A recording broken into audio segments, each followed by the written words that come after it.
धर्मपुरी महाराज की अद्भुत साधना, हाथों के बल 3500 किलोमीटर की नर्मदा परिक्रमा।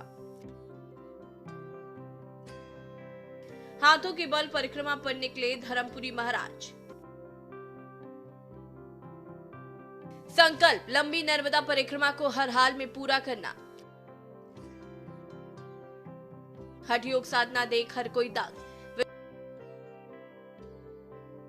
विश्व कल्याण और मां नर्मदा के प्रति अटूट श्रद्धा है उद्देश्य। शरीर उल्टा है लेकिन इरादे हिमालय से भी ऊंचे। हाथों के पंजों पर शरीर का पूरा भार और जुबां पर सिर्फ मां नर्मदा का नाम। ये दृश्य है डिंडोरी के रत्नागिरी गांव से निकली उस तपस्या का जिसे देख हर कोई दंग है। साधक धर्मपुरी महाराज ने संकल्प लिया है कि 3500 किलोमीटर की नर्मदा परिक्रमा का वो भी सामान्य तरीके से नहीं बल्कि हाथों के बल चलकर। नर्मदा मैया की गोद से निकली ये गाथा केवल एक शारीरिक पुरुषार्थ नहीं बल्कि अटूट श्रद्धा और अदम्य इच्छा शक्ति का जीवन प्रमाण है। साधक धर्मपुरी महाराज की यह मात्रा भक्ति, शक्ति और आराधना का एक ऐसा त्रिवेणी संगम है जो कि आधुनिक युग में प्राचीन तपस्या की याद दिलाता है। जल तरंग सर्वदा नमामि देवी नर्मदा। जैसा कि अभी आपने महाराज जी का जो नाम लिया है, ये हमारे अमरकंटक के पात्र रत्नागिरी से रहने वाले हैं और इन्होंने अमरकंटक से मां नर्मदा की जो परिक्रमा प्रारंभ की है। निश्चित तौर पे जब इनको परिक्रमा और वीडियो के माध्यम से हम लोगों के द्वारा देखा गया है तो ये एक अद्भुत प्रकार की ये परिक्रमा है। अभी तक हम लोग नर्मदा परिक्रमा वासियों की सेवा करते चले आ रहे हैं। मेरा जो जीवन हो गया, जीवन में मैंने ऐसे परिक्रमा वासियों को नहीं देखा है कि जो दोनों हाथों पे अपने पूरे शरीर का वजन लेके मां नर्मदा की परिक्रमा के लिए निकल पड़े हैं। और ये पूरी परिक्रमा जो है वो जहाँ से उन्होंने स्टार्ट किया है वहाँ वो अंत भी करेंगे और ये मिला के 3500 किलोमीटर की पूर्ण परिक्रमा होती है। तो निश्चित तौर पे जैसा कि हमारी श्रद्धा और भक्ति मां नर्मदा के प्रति लोगों की अगाध है, वो एक श्रद्धा हमको देखने को मिल रही है। और ये आज हमारे मंडला की सीमा चाबी में पहुंच चुके हैं और जहाँ जहाँ से ये निकल रहे हैं वहाँ से भक्तों की अपार भीड़ इनकी भक्ति, श्रद्धा और साधना जो तप और तपस्या कर रहे हैं उनको नतमस्तक करते चले आ रहे हैं। निश्चित तौर पे ऐसे संतों के दर्शन बहुत मुश्किल से होते हैं और जब तक के अभी हम लोग देखेंगे, अभी पूरे अगर हम इतिहास को खंगाल भी लेंगे तो ऐसी परिक्रमा देखने को अभी हमें साधकों के माध्यम से नहीं दिखी हुई है। तो निश्चित तौर पे इनकी इस परिक्रमा को गिनीज वर्ल्ड बुक में इनको तो नाम दर्ज होना चाहिए, ऐसा हम सभी भक्तों की मांग भी है। और जो भी इसको देख रहे हैं वो निश्चित तौर पे उनके शरण में जाके उनसे आशीर्वाद प्राप्त कर रहे हैं। देखिए, बोलो नर्मदा माई की जय। देखिए, उनके ही कृपा है नर्मदा मैया की।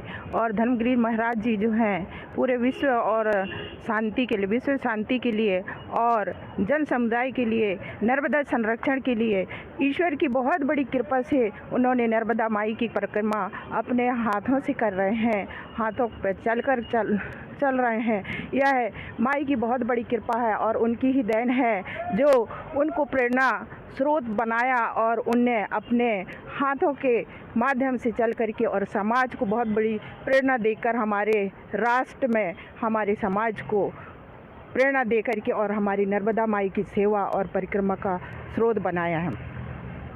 जैसे कि समाज में हम हैं, उनके जो स्वागत और समारोह के लिए हमारे मंडला वासियों से बहुत बहुत अनुरोध करना चाहिए, अनुरोध है। और वो हमारे जो धर्मगिरी महाराज के लिए जैसे ही वो मंडला प्रवेश करते हैं उनके स्वागत के लिए सारे समाज को नर्मदा माई की प्रेरणा से नर्मदा माई की सेवा के लिए, उनके स्वागत के लिए बहुत बहुत बेहद रूप से उनकी स्वागत होना चाहिए।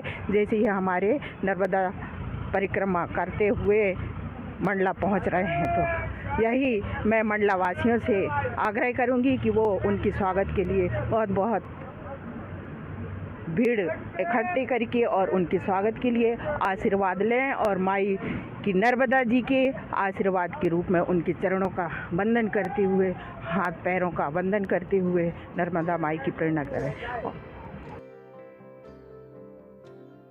सफर आसान नहीं है, कहीं तपती धूप है तो कहीं पथरीले रास्ते, हाथों की हथेलियों में छाले भी पड़ते हैं और मांसपेशियों में खिंचाव भी, लेकिन महाराज की गति नहीं रुकती। डिंडोरी से शुरू हुआ ये सफर अब जन चर्चा का विषय बन चुका है।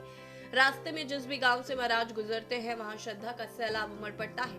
लोग उनकी राह में पलके बिछाए खड़े हैं और इस हठ योग को साक्षात चमत्कार मान रहे हैं। जैसा कि अभी सुधीर भाई ने बताया कि वो दोनों हाथ से अपनी परिक्रमा कर रहे हैं। इतनी कठिन परिक्रमा है और ईश्वर की शक्ति ही है, माँ नर्मदा की प्रेरणा ही है जो वो इसको लेकर इतनी कठिन परिक्रमा कर रहे हैं। 3500 किलोमीटर हाथ के से चलना एक वास्तव में एक इतिहास रचेगा।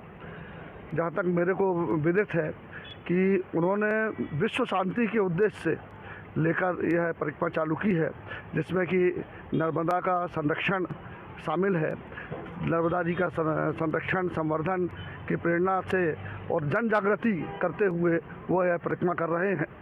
और वास्तव में जब मैंने भी एक परिक्रमा की थी तो अपने पैरों से की थी, परंतु इतनी कठिन परिक्रमा को वो हाथ से लेकर यह संकल्प लेकर चले हैं।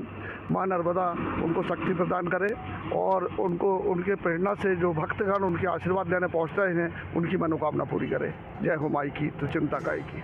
नर्मदे हर। आज जब पूरा विश्व शारीरिक फिटनेस के नए नए कीर्तिमान रच रहा है, तब भारत की इस पावन धरती पर एक साधक मौन रहकर अपनी देश से गिनीज बुक नहीं बल्कि धर्म के इतिहास में अपना नाम दर्ज करा रहा है। श्रद्धालुओं का उमड़ता जनसैलाब इस बात का प्रतीक है कि आज भी सत्य और तप के प्रति लोगों की आस्था अटूट है। आपको बता दें कि नर्मदा परिक्रमा हिंदू धर्म में आध्यात्मिक शुद्धता का सर्वोच्च सोपान मानी जाती है। लेकिन जब ये परिक्रमा 3500 किलोमीटर लंबी हो और उसे पैरों के बजाय हाथों के बल पूरा किया जा रहा हो, तो वो साधनों से बढ़कर सिद्धि बन जाती है। धर्म और विज्ञान के बीच की कड़ी अक्सर आस्था पर आकर ही टिक जाती है। लिहाजा धर्मपुरी महाराज की यह कठिन साधना हमें बताती है कि अगर संकल्प दृढ़ हो तो इंसान अपनी शारीरिक सीमाओं से परे जाकर भी असंभव को संभव कर सकता है। हम उनकी सुरक्षित और सफल परिक्रमा की कामना करते हैं। स्पेशल डेस्क के न्यूज़ इंडिया।